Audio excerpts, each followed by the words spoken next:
നികുതി ഇളവ് ഉൾപ്പെടെ പ്രതീക്ഷിച്ചിരുന്നുവെങ്കിലും ഒന്നും ലഭിക്കാത്തതിന്റെ നിരാശയിലും പ്രതിഷേധത്തിലുമാണ് വ്യാപാരി സമൂഹം. സംസ്ഥാനത്തെ സാമ്പത്തിക മേഖലയിൽ വലിയ പങ്ക് വഹിക്കുന്നവരായിട്ട് കൂടി ബജറ്റിൽ അർഹമായ പ്രാതിനിധ്യം ലഭിച്ചില്ല എന്നതാണ് ഇവരുടെ പരാതി.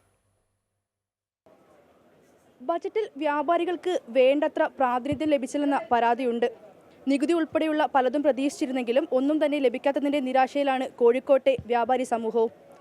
ബജറ്റിനെ കുറിച്ച് എന്താണ് പറയാനുള്ളതെന്ന് നമുക്ക് അവരോട് തന്നെ ചോദിക്കാം. നമ്മളെ സംബന്ധിച്ച് യാതൊരുവിധ അനുകൂലമായിട്ടുള്ള ഒന്നും തന്നെ നൽകിയിട്ടില്ല. ചെറുകിട വ്യാപാരികളെ പ്രതിസന്ധി ലോകമെമ്പാടും ബുദ്ധിമുട്ടിലാണെന്ന് നമ്മുടെ ധനകാര്യമന്ത്രി തന്നെ പറയുന്നുണ്ട്. അതേസമയം എന്ത് നൽകിയെന്ന് വെച്ചാൽ ഒന്നും നൽകിയിട്ടില്ല. കാരണം ഓൺലൈൻ ഭീമന്മാർക്കും കോർപ്പറേറ്റുകൾക്കും വേണ്ടിയിട്ട് പരവതാനി വിരിക്കുന്ന സാഹചര്യമാണ് കാണുന്നത്. ബജറ്റ് മറ്റുള്ള നിലക്കൊക്കെ സ്വാഗതാർഹമാണ്, പക്ഷേ വ്യാപാരികളെ സംബന്ധിച്ചുള്ള ഒരിക്കലും സ്വാഗതാർഹമില്ല. കാരണം ഞങ്ങൾക്ക് ഒരു ആനുകൂല്യമില്ല. ഞങ്ങളാണ് ഇവിടെ റവന്യൂ വരുമാനത്തിന് 90% ടാക്സ് ആയിട്ടും നികുതി ആയിട്ടും കൊടുക്കുന്നത് ഞങ്ങളാണ്. പക്ഷേ അത് ചിലവഴിക്കുന്നതിൽ ഭൂരിപക്ഷവും സിംഹഭാവവും കൊടുക്കുന്നത് ഗവൺമെൻറ് ഉദ്യോഗസ്ഥന്മാർ മറ്റുള്ളവർ ചിലവഴിക്കുന്നത് ഫുള്ളും ആ രീതിയിലാണ്. സ്വയം തൊഴിൽ കണ്ടെത്തുകയും ജോലി കൊടുക്കുകയും ചെയ്യുന്ന ഈ വ്യാപാരികളെ സംരക്ഷിക്കാനോ വ്യാപാരികൾക്ക് ഒരു ആനുകൂല്യം നൽകാനോ ഒരു ഗവൺമെൻറ്റും തയ്യാറാകുന്നില്ല. അതിന് വ്യാപാരികൾക്ക് ശക്തമായ പ്രതിഷേധമുണ്ട്.